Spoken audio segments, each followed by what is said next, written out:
ശബരിമല സ്വർണ്ണക്കൊള്ളയിൽ ഗുരുതര വെളിപ്പെടുത്തൽ SITയുടെ ഭാഗത്തുനിന്നുണ്ടാകുന്നു.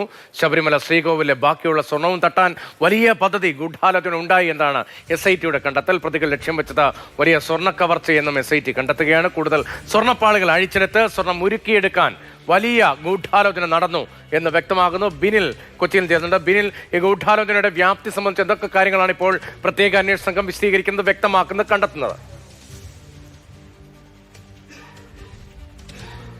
രതീഷ്, ഞെട്ടിപ്പിക്കുന്ന വിവരങ്ങളാണ് SIT റിപ്പോർട്ടിലുള്ളത്. ആ റിപ്പോർട്ടിലെ ഏറ്റവും പ്രധാനപ്പെട്ട ഭാഗമെന്നത് ശബരിമലയിലെ കൂടുതൽ സ്വർണം കവരാൻ ഈ കേസിലെ പ്രധാനപ്പെട്ട പ്രതികൾ പദ്ധതിയിട്ടു.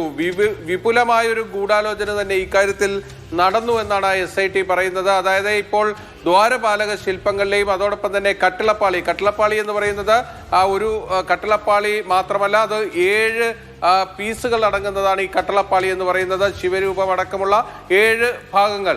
ആ 7 ഭാഗങ്ങൾക്കും അപ്പുറത്ത് ശ്രീകോവിലിലെ സ്വർണം പൊതിഞ്ഞ മറ്റ് ഭാഗങ്ങളുണ്ട്. അവിടുത്തെ സ്വർണം കൂടി കവരാൻ വലിയ ഗൂഢാലോചന നടന്നു. ആ രീതിയിലൊരു വിപുലമായ കവർച്ചാ പദ്ധതി തന്നെയാണ് ഈ കേസിലെ പ്രതികളുടെ ഭാഗത്ത് നിന്ന് ഉണ്ടായത് എന്ന വളരെ ഞെട്ടിപ്പിക്കുന്ന വിവരമാണ് SIT വ്യക്തമാക്കുന്നത്.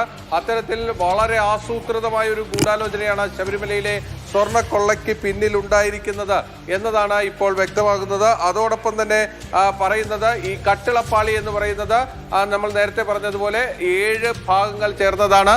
ആ 7 ഭാഗങ്ങൾ ചേർത്താണ് ഈ കട്ടിളപ്പാടി. അപ്പോൾ ഈ SIT കണ്ടെത്തലനുസരിച്ചാണെങ്കിൽ ഇപ്പോൾ പരമാവധി കൊണ്ടുപോയി കൂടുതൽ സ്വർണ്ണപ്പാളികൾ അഴിച്ചെടുക്കാൻ വേണ്ടിയുള്ള ശ്രമം നടക്കുകയായിരുന്നു. സ്വർണം ഉരുക്കിയെടുക്കാൻ വലിയ ഗൂഢാലോചന നടക്കുന്നു. അപ്പോൾ ദീർഘകാലമായി സ്വർണമാകെ അടിച്ചുകൊണ്ട് പോകാനുള്ള ഗൂഢാലോചന, അത് പിടിക്കപ്പെടില്ല എന്ന വലിയ ആത്മവിശ്വാസം ഈ ദേവസ്വം ബോർഡ് പ്രസിഡന്റുമാർ ഉൾപ്പെടെയുള്ളവർക്ക് ഉണ്ടായിരുന്നു എന്നാണോ SITയുടെ കണ്ടെത്തൽ?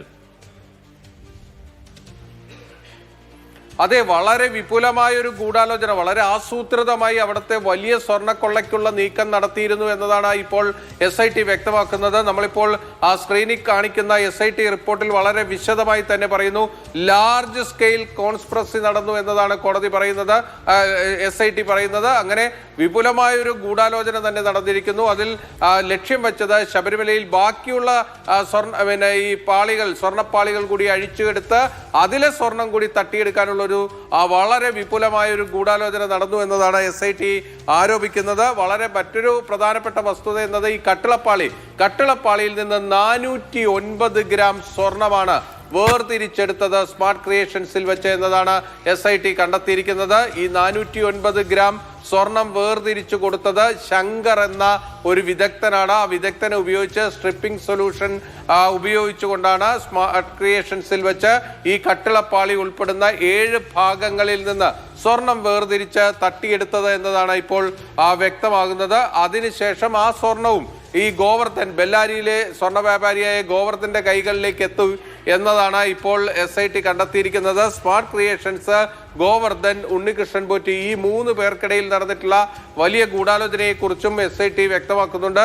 മറ്റൊരു പ്രധാനപ്പെട്ട കാര്യം, ഈ കേസ് ഹൈക്കോടതിയുടെ പരിഗണനയ്ക്ക് വരുന്നത് കഴിഞ്ഞ വർഷം ഒക്ടോബർ മാസത്തിലാണ്. ഈ ദ്വാരപാലക ശില്പങ്ങളിലെ സ്വർണ്ണപ്പാളികൾ അഴിച്ചെടുത്ത് വീണ്ടും സ്വർണം പൂശിയതുമായി ബന്ധപ്പെട്ട കേസ് കോടതിയുടെ മുന്നിലേക്ക് വരുന്നത്. കോടതി അപ്പോഴാണ് ഈ തട്ടിപ്പ് കോടതിക്ക് ബോധ്യപ്പെടുകയും അതിൽ കർശനമായ നിലപാടുകളിലേക്ക് കോടതി പോവുകയും ചെയ്യുന്നത്. അപ്പോൾ ഈ കേസിലെ പ്രധാനപ്പെട്ട 3 പ്രതികൾ ബംഗളൂരുവിൽ ഒത്തുചേർന്നു എന്നതാണ് ഇപ്പോൾ SIT കണ്ടെത്തിയിരിക്കുന്നത്. ഈ പ്രതികളുടെ കോടതിയുടെ പരിഗണനയ്ക്ക് വരുന്നത് പിടിക്കപ്പെടുമെന്ന ഘട്ടത്തിൽ ഈ പ്രതികളെല്ലാം ഒത്തുചേർന്നു. ഇപ്പോൾ റിമാൻഡിൽ കഴിയുകയാണല്ലോ മുൻ ദേവസ്വം ബോർഡിന്റെ 2 അധ്യക്ഷന്മാർ ഉൾപ്പെടെ. അവർക്കുമൊക്കെ ആ ഗൂഢാലോചനയിൽ ആ ഘട്ടത്തിലും പങ്കുണ്ടായിരുന്നു എന്നുണ്ടോ? ഇതിൽ കേസിലെ പ്രതികളുടെ ഭാഗത്ത് നിന്ന് വിശാലമായ ഗൂഢാലോചന നടന്നു എന്നാണ് പറയുന്നത്. ഏതൊക്കെ പ്രതികൾ എന്നത് വ്യക്തമായി പറയുന്നില്ല. പക്ഷേ എല്ലാ പ്രതികളും ചേർന്നിട്ടുള്ളതാണ് ഈ കോൺസ്പിറസി എന്ന് പറയുന്നത്. അതിൽ ആരെയും മാറ്റി നിർത്താൻ കഴിയില്ല. കാരണം ഈ കേസിലെ 1 മുതൽ 15 വരെ, അതായത് ദ്വാരപാലക ശില്പങ്ങളിൽ 15 പ്രതികളാണുള്ളത്, കട്ടിളപ്പാളി കേസിൽ 12 പ്രതികളാണുള്ളത്. ഈ എല്ലാ പ്രതികളും ചേർന്നിട്ടുള്ള ഒരു ഗൂഢാലോചന തന്നെയാണ് SIT കണ്ടെത്തിയിരിക്കുന്നത്. ആരെയും വേർതിരിച്ച് കാണുന്നില്ല.